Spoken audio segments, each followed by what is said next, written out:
नमस्कार, जनता टीवी देख रहे हैं आप। मैं हूं आपके साथ अमन त्रिपाठी और बुलेटिन में वक्त है चर्चा का। उत्तराखंड में 2027 के विधानसभा चुनाव को लेकर घमासान मचा हुआ है। दोनों प्रमुख दल बीजेपी और कांग्रेस ने अपनी अपनी तैयारियां तेज कर दी हैं। एक ओर जहां बीजेपी ने अपने जिला संगठन की कार्यकारिणी घोषित कर दी है, जबकि दूसरी ओर कांग्रेस इस मामले में रायशुमारी कर रही है। लेकिन सिर्फ संगठन मजबूत करना ही नहीं, बल्कि दोनों दलों की इस दौरान क्या कुछ तैयारी है, इसे समझना बेहद जरूरी है। उत्तराखंड में सियासी बवाल इसी पूरे मुद्दे को लेकर बना हुआ है। बीजेपी में वरिष्ठ नेताओं का असंतोष देखा जा रहा है। लेकिन सिर्फ संगठन मजबूत करना ही नहीं, दोनों ही दलों के लिए तमाम चुनौतियां सामने हैं। बीजेपी ने जिला संगठन की घोषणा कर दी है। आपको बता दें कि लेकिन सिर्फ संगठन मजबूत करना ही नहीं, बल्कि दोनों ही दलों की अंदरूनी राजनीति भी चर्चा का विषय बन गई है। कांग्रेस में हरीश रावत ने देहरादून के शपथ ग्रहण समारोह में साफ किया कि 2027 में पार्टी का नेतृत्व प्रीतम सिंह करें। साथ ही उन्होंने मंच पर बैठे यशपाल आर्य के साथ अपनी पूरी ताकत प्रीतम सिंह को सौंपने की बात भी कही। हालांकि यशपाल आर्य और प्रदेश अध्यक्ष करण माहरा मीडिया को सीधे जवाब देने में हिचकिचाते नजर आए। वहीं सत्ताधारी बीजेपी में भी स्थिति शांत नहीं नजर आ रही। गदरपुर विधायक अरविंद पांडे, दीदीहात के बिशन सिंह चौपाल और वरिष्ठ नेता बंशीधर भगत ने सरकार के कामकाज पर सवाल उठाकर हल्द्वानी में प्रदर्शन किया। तो सवाल यह उठता है कि 2027 से पहले क्या कांग्रेस और बीजेपी की अंदरूनी राजनीति चुनावी रणनीति को प्रभावित करेगी, या दोनों दल समय रहते संतुलित रूप से मैदान में उतर पाएंगे?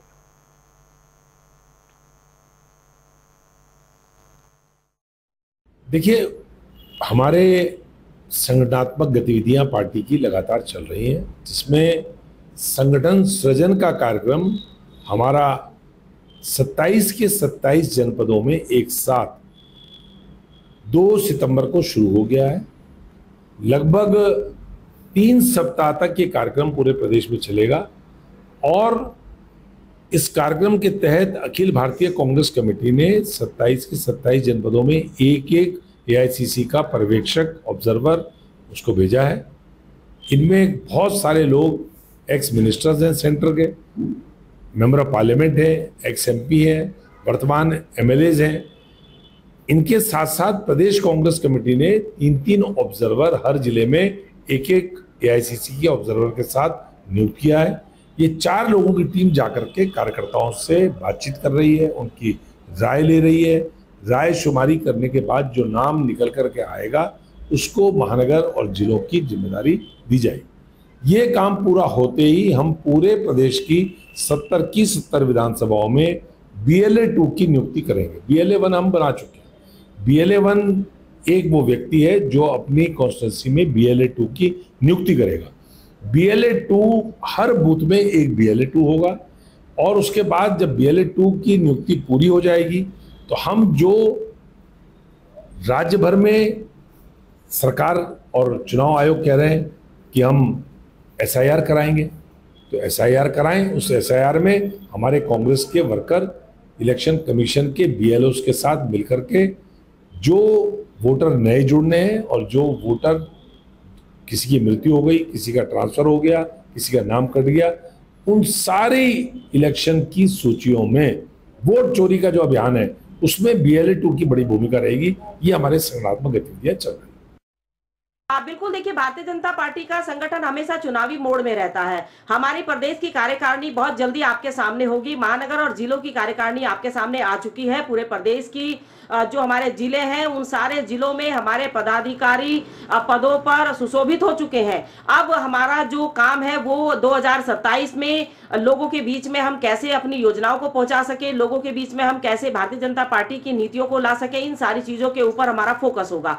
और भारतीय जनता पार्टी ने हमेशा कार्यकर्ताओं के बलबूते पर चुनाव को जीतने का काम किया है और जनता के ऊपर पूरा भरोसा है हमें कि जिस तरीके से पुष्कर सिंह धामी जी को आशीर्वाद देने का काम जो है जनता ने किया है, 2022 में भी किया है, नगर निगम के चुनाव में भी दिया है, नगर पालिकाओं के जिला पंचायत के चुनाव अभी जो हाल ही में है उसमें भी आशीर्वाद देने का काम किया।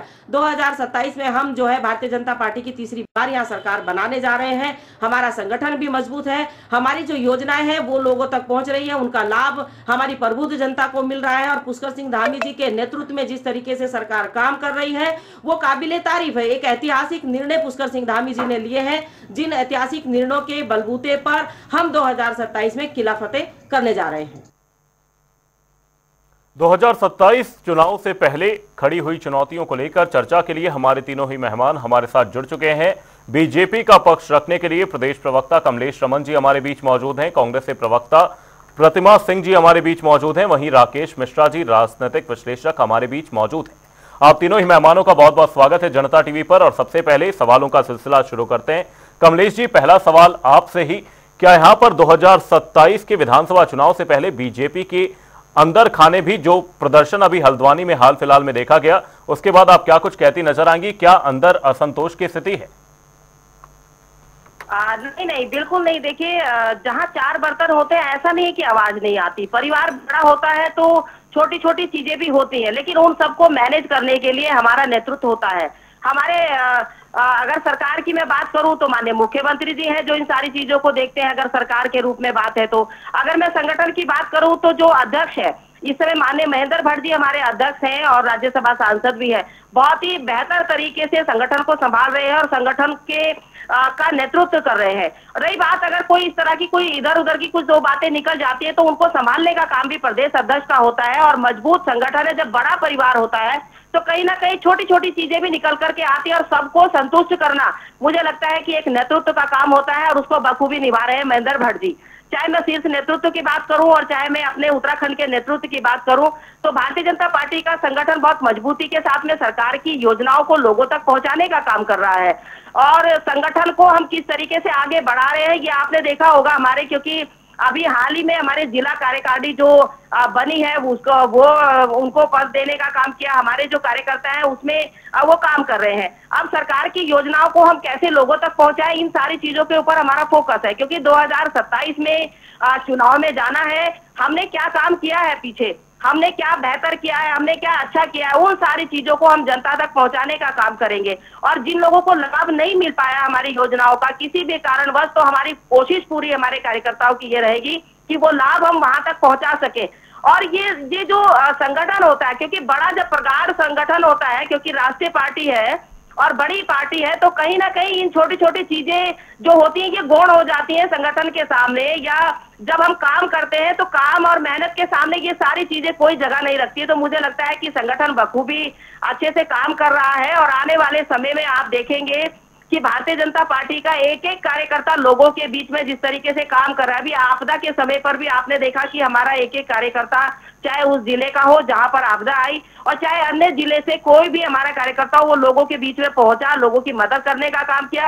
और सरकार के साथ मिलकर के उन लोगों तक मदद कैसे पहुंचेगी इसका ज्यादा हमारा फोकस है। लोगों के बीच में हम कैसे अपने संगठन को और मजबूती के साथ में ला सकते हैं, नए लोगों को हम कैसे जोड़ सकते हैं, इन सारी चीजों पर हमारा फोकस है। और माननीय महेंद्र भट्ट जी के नेतृत्व में संगठन की जो कार्यशैली है वो बहुत बेहतर हुई है, बहुत अच्छी हुई है। क्योंकि दूसरी बार हमारे माननीय महेंद्र भट्ट जी हमारे प्रदेश अध्यक्ष घोषित हुए हैं। राष्ट्रीय अध्यक्ष ने उनके ऊपर जो हमारा राष्ट्रीय नेतृत्व है उन्होंने विश्वास जताया, भरोसा जताया। और इस भरोसे को पूरा करने के लिए, इसको कायम रखने के लिए माननीय महेंद्र भट्ट जी हमेशा संगठन के हर कार्यकर्ता से मिलते हैं, उनसे बात करते हैं, उनकी पीड़ा को सुनते हैं, उनकी उस पीड़ा का निदान भी करने का काम करते हैं। तो मुझे लगता है किसी भी संगठन की जो धुरी होती है, जो मजबूत बुनियाद होती है, वो एक संगठन का कार्यकर्ता होता है। अगर कार्यकर्ता खुश है तो संगठन भी हमारा बेहतर चलता है। और संगठन में काम करने वाला और या जो हमारी कार्य योजनाएं होती है उनको लोगों तक हमें पहुंचाने में बड़ी आसानी होती है। Chain by chain Bharatiya Janata party का जो स्वरूप है वो बहुत बड़ा है। चाहे मैं बूथ की बात करूं, शक्ति केंद्र की बात करूं, मंडल अध्यक्ष की बात करूं, जिला अध्यक्ष की बात करूं, उसकी कार्यकारिणी की बात करूं, और बहुत जल्दी अभी हमारे प्रदेश की कार्यकारिणी आपके सामने होगी। किसी भी क्षण किसी भी समय आपके सामने प्रदेश की कार्यकारिणी हो जाएगी। तो मुझे लगता है कि अगर इस समय कोई बड़ी पार्टी है तो वो भारतीय जनता पार्टी है। और भारतीय जनता पार्टी लोगों के बीच में काम कर रही है, सेवा भाव से काम कर रही है, बिना किसी स्वार्थ के। जी, कांग्रेस का पक्ष रखने के लिए प्रतिमा सिंह जी हमारे बीच मौजूद हैं। प्रतिमा जी, आपसे जानने का यह प्रयास रहेगा कि 2027 चुनाव से पहले अभी हरीश रावत ने सार्वजनिक मंच से इस बात की घोषणा की कि जो प्रीतम सिंह है उनके नेतृत्व में आगामी चुनाव लड़ा जाएगा। क्या इससे एक नया नेतृत्व मिला है कांग्रेस को, या अंदर खाने एक नया विवाद खड़ा हो गया है क्योंकि जो यशपाल आर्य हैं और प्रदेश अध्यक्ष करण माहरा इस बारे में खुलकर कुछ कह नहीं रहे।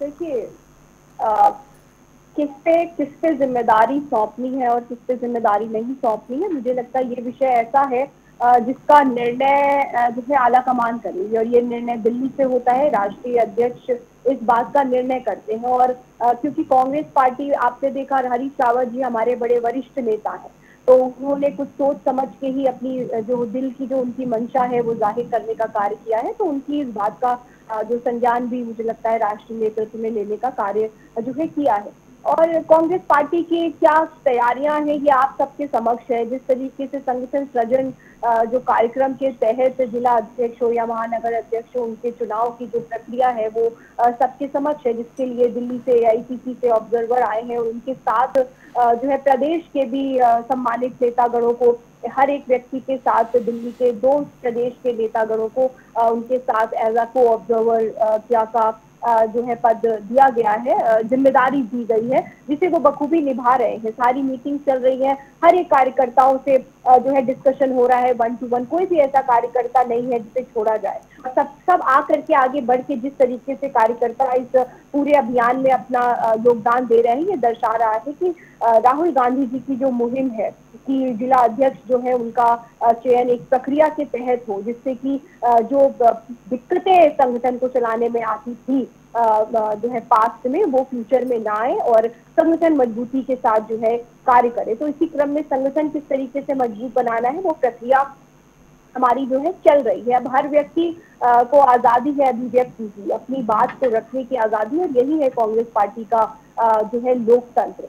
तो मुझे लगता है कोई भी, मैं भी अपनी बात को बहुत जो है, क्योंकि हमारी पार्टी में लोकतंत्र है तो अभिव्यक्ति की आजादी के साथ कई बार अपनी बातों को, जो मेरे मन की बात है वो रखने का कार्य करती हूँ। तो आला कमान इसका संज्ञान लेने का जो है कार्य करती है। और रही बात देखिए भारतीय जनता पार्टी की, आप अभी इन्होंने कहा कि कार्यकर्ताओं की बातों को जो है इनके प्रदेश अध्यक्ष सुनते हैं। बिल्कुल, देखिए उनको, उनकी बातों को सुनते हैं, शायद उस पर काम भी करते होंगे, सिर्फ अपने विधायकों और पूर्व मुख्यमंत्रियों को संतुष्ट नहीं कर पाए महेंद्र भट्ट जी। यही वजह है कि हर मंच से जो है एक अलग से सुर नजर आते हैं, चाहे वो पूर्व मुख्यमंत्री हो चाहे विधायक हो। अभी आपने सदन में एक नहीं, संसद में 2 बार त्रिवेंद्र सिंह रावत जी को सुना, और उन्होंने किस तरीके से अपनी ही सरकार के खिलाफ SIT गठित करने का कार्य करने की मांग जो है सदन से उठाई थी, जब उन्होंने पुष्कर सिंह धामी जी को इनडायरेक्टली अपने पहले संबोधन में खनन माफिया कहने का कार्य किया था। पूर्व मुख्यमंत्री तीरथ सिंह रावत जी ने धामी जी की कार्यप्रणाली पे सवाल उठाया था कि आप जो है कोई भी निर्णय लेने से पहले जो वरिष्ठ नेतागण हैं उनसे सलाह मशवरा कर लिया करें।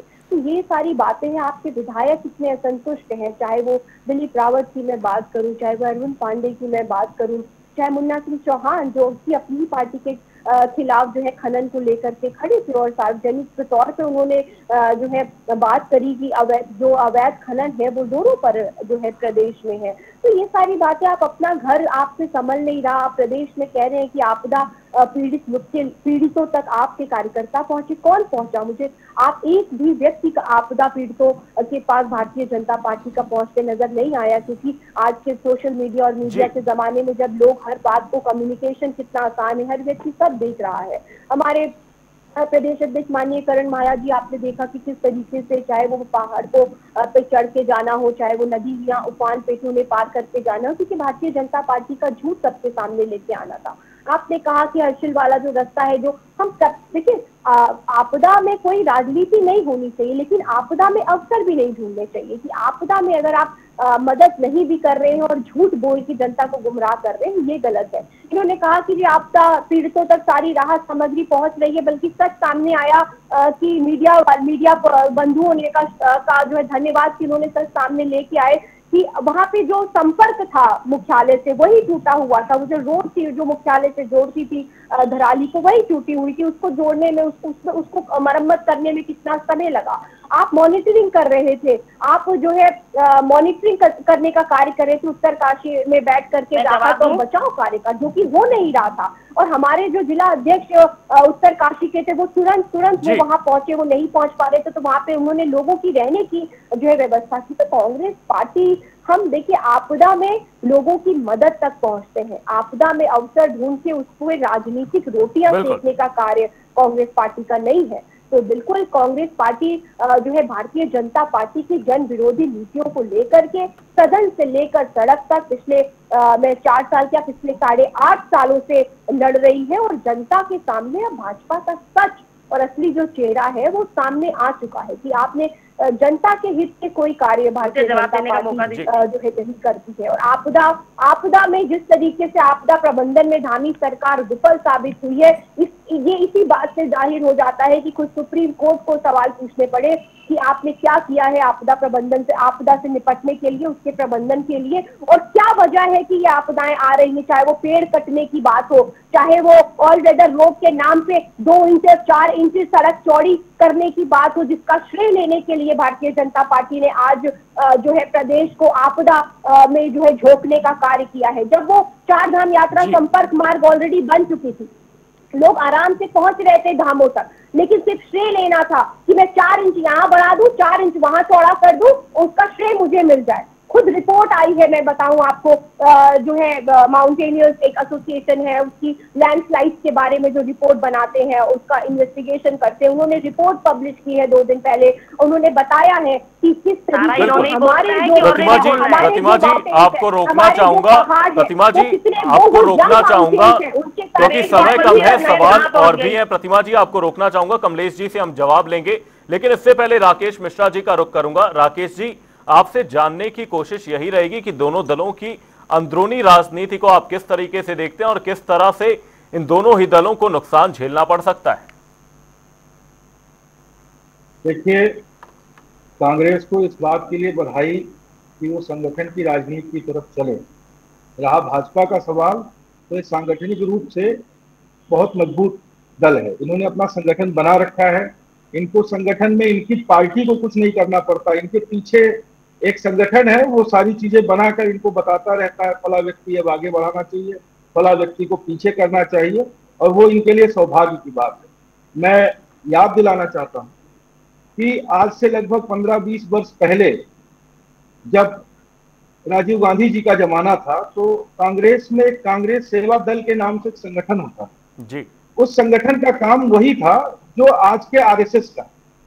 वो लोगों के बीच में रहती थी, लोगों को कनेक्ट करती थी, लोगों को एक साथ जोड़ती थी, और वो क्षेत्र से अपने नेता को डेवलप करके लाती थी।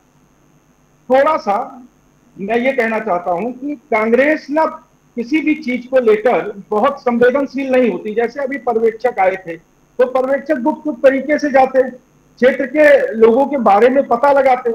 अभी आए नहीं, उसके पहले ही मीडिया में खबर आ गई। अब बताइए विरोधी दल क्या करेगा? उन पर्यवेक्षकों को भ्रमित करने का ही काम करेगा। तो संगठन खड़ा करना चाहिए, संगठन खड़ा करना चाहिए। आरएसएस का कोई बंदा किसी क्षेत्र में जाता है और वहां की सारी खबर वहां के अपने पार्टी के संगठन को दे देता है लोगों के बारे में, किसी को कानो कान खबर नहीं। तो इस मामले में मैं थोड़ा सा इनको कमजोर मानूंगा, क्योंकि संगठन खड़ा करना है तो संगठन में वही व्यक्ति चाहिए। अब दूसरी बात, आज हरीश रावत जी ने बिना किसी से पूछे एक शब्द कह दिया कि प्रीतम सिंह जी के नेतृत्व में चुनाव लड़ा जाएगा। गुटबाजी का असर तो वहीं से हो गया। ये सब तो प्रदेश अध्यक्ष की तरफ से आना चाहिए, प्रांत के प्रभारी की तरफ से आना चाहिए। हरीश जी इस समय ना प्रांत के प्रभारी हैं, ना प्रदेश प्रांत के पर्यवेक्षक हैं।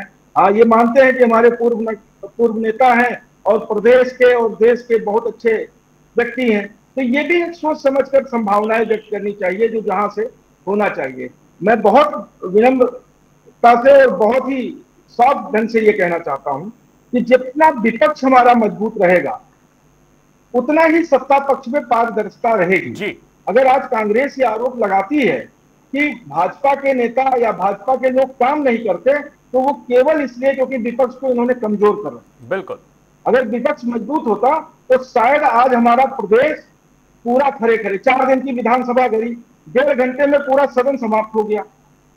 हम एक दूसरे को लीपापोती करते रहे कि उन्होंने सदन चलने नहीं दिया, उनके 9 विधेयक भी पास हो गए, अनुपूरक मांग भी पूरी हो गई और वो सदन से बाहर भी आ गए फोटो सेशन करा के। और हम एक चीज के लिए, एक मुकदमे के लिए लड़े रहे, हम 310 की मांग करते रहे। तो विपक्ष को भी अपनी भूमिकाओं को समझना चाहिए और बहुत बहुत बधाई इनको कि इन्होंने संगठन के महत्व को समझा, अपने 27 पर्यवेक्षकों को बुलाया और क्षेत्र में जाके लोगों को कनेक्ट करना शुरू किया। हो सकता है कि मेरी बातें बुरी लग सकती हैं, क्योंकि मैं चाहता हूं कि कांग्रेस नहीं, विपक्ष मजबूत, कोई भी विपक्ष हो। अगर शुद्ध डेमोक्रेसी आपको चाहिए तो सत्ता पक्ष को विपक्ष की आवाज सुननी ही पड़ेगी।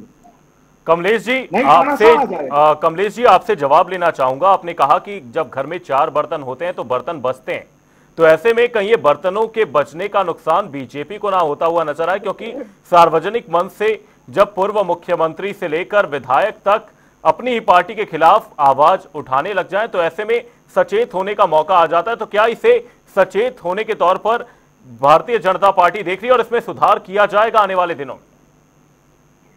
नहीं, बिल्कुल देखिए, इसमें कोई नुकसान की बात नहीं है। पारदर्शिता से अगर कोई भी जनप्रतिनिधि हो अपनी बात को रखता है, अपनी बात को सरकार तक पहुंचाने का काम कर रहा है, अपने मुख्यमंत्री जी को बताने का काम कर रहा है, तो मुझे लगता है गलत नहीं है। अगर कहीं कुछ गलत हो रहा होगा, उनको बताने का कर्तव्य है, वो जनप्रतिनिधि है, तो इसमें कोई गलत नहीं है। सारी चीजें, सब चीजें होती है और मुख्यमंत्री जी उसका संज्ञान भी लेते हैं। अभी हमारे मैं ये सोच रही थी कि आज डिबेट दूसरे मुद्दे पर है, तो इसमें शायद बातें नहीं हो पूरे अपने वक्तव्य में कांग्रेस के पक्ष में या विपक्ष में या नहीं बोलने का काम किया, लेकिन इन्होंने पूरी डिबेट को जो है भाजपा के ऊपर डाल दिया, नेगेटिविटी बोलते हुए। अब मैं जरा इनके थोड़े से इनके इतिहास में जानना चाहूंगी। जरा ये बताइए, माननीय हरीश रावत जी ने जिस तरीके से पंचायत के शपथ दिखाई, माननीय हरीश रावत नेतृत्व जो है आप सिंह जी को, पहले आपने थोड़े दिन पहले कहा कि मैं सीएम मुख्यमंत्री देखना चाहता हूँ किसी ऐसी दलित को, यानी कि यशपाल आर्य जी को। आपने कहा कि मैं गणेश गोजाल को देखता हूँ यहाँ के नेतृत्व के रूप में। आप किस नेतृत्व को देखते हैं?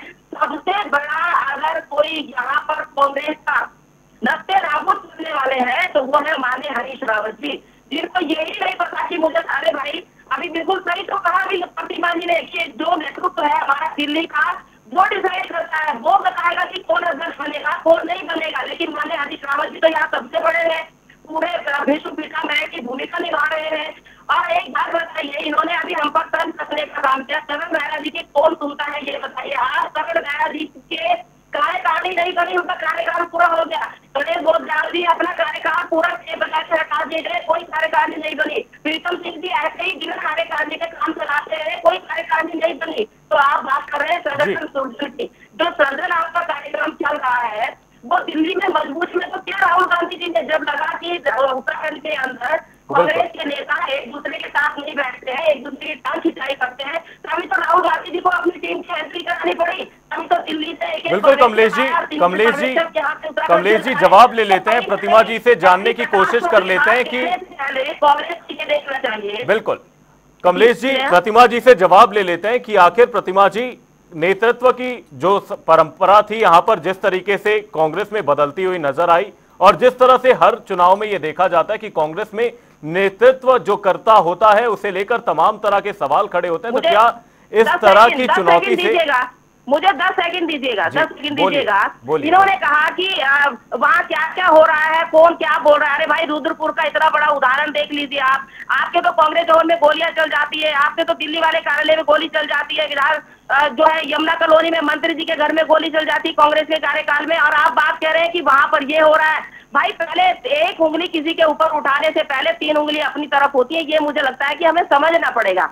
और संगठन है, लोकतंत्र में इतना बड़ा राष्ट्रीय दल है, चाहे वो कांग्रेस हो चाहे भारतीय जनता पार्टी हो, इनका नेतृत्व हमारा शीर्ष नेतृत्व करता है, दिल्ली वाला निर्णय भी वही लेता है। लेकिन कहीं ना कहीं कांग्रेस में जो उत्तराखंड की जो कांग्रेस है, यहाँ पर शीर्ष नेतृत्व इनके माननीय हरीश रावत जी है, सारे निर्णय वही लेते हैं, किसको अध्यक्ष बनाना है, किसको विधायक। तो गौण है, करण मेहरा जी तो गौण है बेचारे, वो तो यही सोच रहे हैं मैं क्या करूं, क्या मेरे को काम करना है, ना कार्यकारिणी बनाने दी, ना उनको कोई पद देने दिया, ना उनको अब आगे काम करने दिया जा रहा। तो मुझे लगता है कि ये कांग्रेस की अब जो सिरफुटबल है, ये सड़क पर भी दिखाई देती है और घर के अंदर भी दिखाई देती है। बिल्कुल कमलेश जी, प्रतिमा जी से जवाब ले लेते हैं। प्रतिमा जी, क्या यहाँ पर शीर्ष नेतृत्व का मतलब हरीश रावत खुद हो गए या अभी कुछ गुंजाइश बची है? क्या कांग्रेस इस पर काम करने वाली है? क्योंकि जो नेतृत्व की समस्या है ये कांग्रेस के साथ पिछले चुनावों से रही है, क्या कांग्रेस ने इस पर पार पा लिया है?